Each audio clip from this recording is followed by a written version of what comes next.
మన పిల్లల్ని కొన్నిసార్లు మనం శ్రమ పెట్టకూడదని మనమే అన్ని పనులు చేసి వాళ్ళని అల్లారు ముద్దుగా పెంచుతున్నాం. దయచేసి అలా చేయకండి. ఎందుకంటే మీ పిల్లలతో మీరు ఎప్పుడు ఉండరు. వాళ్ళ బతుకు వాళ్ళు బతకాలి, వాళ్ళ కుటుంబాలు వాళ్ళు కట్టుకోవాలి, వాళ్ళు బిడ్డలను కని వాళ్ళు పెంచుకోవాలి. కాబట్టి మన పిల్లలకు చిన్నప్పటి నుంచి క్రమశిక్షణ నేర్పించాలి, విశ్వాసం నేర్పించాలి, ప్రార్థన నేర్పించాలి, వాక్యం నేర్పించాలి.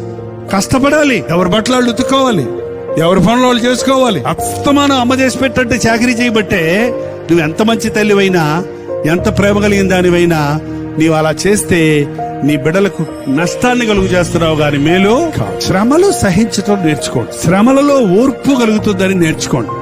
ఆయన కుమారుడై ఉండి తాను పొందిన శ్రమల వలన విధేయత నేర్చుకున్నాడు. చూసారా, యేసు ప్రభు విధేయత నేర్చుకున్నాడంటే దానికి మూలం ఏంటంట? శ్రమల ద్వారా విధేయత వస్తుంది.